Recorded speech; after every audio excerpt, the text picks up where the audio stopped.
Level 1. At this level, your financial system is entirely dependent on income. You earn around $2,000 to $3,000 per month, and most of it is immediately allocated to fixed expenses: rent, food, transportation, and basic obligations. What remains, if anything, is typically less than $100 to $200 per month. From a structural perspective, there is no accumulation. Even if you consistently save $150 per month, that results in $1,800 per year. At a 3% return, this produces around $54 annually, which has no measurable impact relative to total expenses. Because of this, your financial behavior is naturally short term.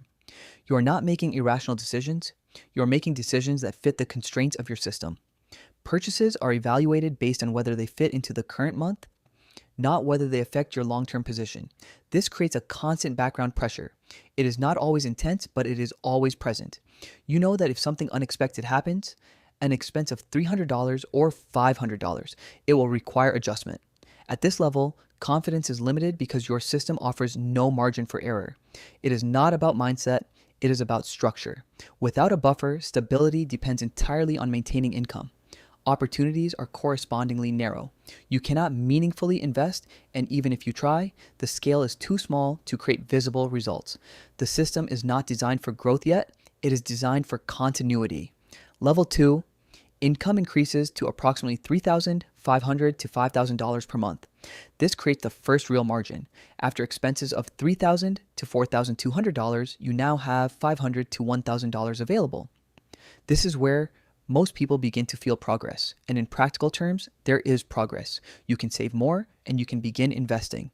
For example, allocating $400 to $600 per month into investments results in $5,000 to $7,000 annually. At a 6% return, this generates $300 to $400 in gains over a year. The number is still small, and this is where expectations often conflict with reality. The effort feels meaningful, but the output is not yet visible. This creates a mixed internal state. On one side, there is a sense that things are improving. On the other, there is uncertainty about whether these actions are enough. At the same time, expenses often increase as income grows. This is not necessarily due to poor discipline, it is a natural adjustment. Better housing, improved convenience, and higher baseline costs gradually reduce the margin that was just created. As a result, the system improves but does not fundamentally change yet. Opportunities expand slightly. You can build an emergency fund, experiment with investing, and begin tracking your finances more closely. However, consistency becomes a key variable. Without it, progress remains slow and unstable. Level 3. Income reaches $5,000 to $7,000. Expenses are typically $3,500 to $5,000. At this point, it becomes possible to invest $1,000 to $2,000 per month with consistency. Your invested capital begins to grow more noticeably, reaching $30,000 to $60,000 over time. At a 6% return, this generates $1,800 to $3,600 annually. The numbers are still not life-changing, but something important shifts here. You begin to see your finances as a system rather than a series of monthly decisions. This is usually the point where you calculate your net worth and, more importantly, your financial independence number. If your expenses are $5,000 per month, you understand that you need approximately $1.2 million in capital to fully replace that. Seeing this number creates clarity. It also creates a gap that is impossible to ignore. Internally, this leads to a more grounded type of confidence. You are not relying on assumptions anymore. You understand the mechanics. At the same time, the distance to the goal is still significant, which keeps expectations realistic. Decisions become more deliberate. Spending is no longer evaluated only in terms of affordability, but also in terms of long-term impact. This is not restrictive, it is simply more structured. Opportunities increase in terms of control. You can automate your finances, increase your savings rate, and make decisions that consistently move the system forward. Level 4, capital reaches approximately $100,000 to $150,000. At a 5% return, this produces $5,000 to $7,500 annually, or around $400 to $600 per month. For the first time, capital begins to cover a small portion of your expenses. The effect of this is subtle but important. You are still fully dependent on income, but the system is no longer entirely dependent on your time. A small part of your life is now supported by accumulated capital. This changes how progress feels. It is no longer abstract. The system produces output even if it is limited. Confidence at this level becomes more stable. It is no longer based only on income growth, but on the fact that the system is working as expected. At the same time, your awareness increases. You begin to understand that increasing expenses has a direct impact on the capital required for independence. For example, an additional $500 per month in expenses requires roughly $120,000 more in capital at 5%.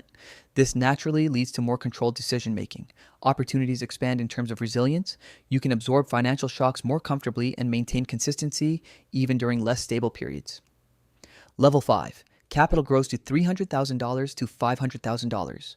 At a 5% return, this generates $15,000 to $25,000 annually, or $1,250 to $2,000 per month. This begins to cover a meaningful portion of expenses, often 25 to 40%. At this point, the relationship between capital and independence becomes clearly visible. You can directly observe how each increase in capital reduces your reliance on income. This creates a different type of confidence. It is not optimistic. It is evidence-based. You have seen the system work over time, and that consistency becomes more valuable than short-term gains. Your thinking also becomes more precise. You start paying attention to factors that were previously irrelevant: fees, tax efficiency, and allocation strategies. For example, reducing a 1% fee on a $400,000 portfolio saves $4,000 per year. This is not a theoretical improvement. It is a direct increase in your system's efficiency. Opportunities expand more noticeably. You can begin making decisions that are not purely income-driven. Changing roles, reducing workload, or prioritizing better long-term positions becomes possible. There is still dependency, but it is no longer absolute. Level 6. Capital approaches $700,000 to $1 million. At a 5% return, this generates $35,000 to $50,000 annually.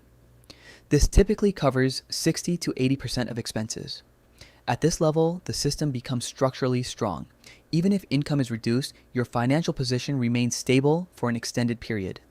Internally, this reduces a significant amount of pressure. Financial decisions are no longer made under constant constraint. There is space to think, evaluate, and choose more carefully. However, this is also where discipline becomes more important. Increasing your lifestyle at this stage has a direct and measurable cost. Raising expenses by $2,000 per month increases the required capital by nearly $500,000 at 5%. Understanding this changes behavior. You are not avoiding spending. You are aware of the trade-offs. Opportunities expand in terms of flexibility. You can negotiate how you work, reduce dependence on a single income source, or take calculated risks with a controlled downside. Level 7. Capital exceeds $1 million. At a 5% return, this generates approximately $50,000 annually.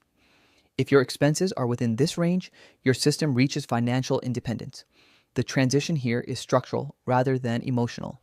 The need to generate income for survival is removed. Internally, this creates a noticeable shift in how decisions are made. Work becomes a choice rather than a requirement. Financial pressure is significantly reduced, not because income increased, but because dependency decreased. Confidence at this level is stable. It is no longer tied to external factors such as salary or market fluctuations in the short term. Opportunities expand into autonomy. You can decide how to use your time without immediate financial consequences. This does not necessarily mean stopping work, but it changes the conditions under which work is done. Level 8. Capital grows beyond $1.5 million to $3 million. At $2 million, a 5% return generates $100,000 annually. If your expenses remain at $60,000, the system produces a surplus that can be reinvested. At this level, financial freedom is no longer a milestone. It becomes the default state. Internally, financial concerns become less prominent, not because they disappear, but because the system consistently produces more than is required. The focus shifts toward maintaining stability. Growth is still important, but it is no longer the primary objective. Preservation, efficiency, and long-term durability become more relevant. Opportunities expand beyond personal consumption. Decisions can be made with a longer time horizon, including allocation strategies that extend beyond immediate needs. Conclusion. The transition from being broke to being rich is not defined by a single increase in income. It is defined by how your financial system evolves over time. At each level, three things gradually change. the stability of your system, your confidence in how it behaves, the range of decisions available to you. Income starts the process, but it does not complete it. Wealth is built when income is consistently converted into capital, and capital begins to replace income. That transition is gradual, but it is predictable. And once the system is in place, the outcome becomes less dependent on individual decisions and more dependent on consistency over time.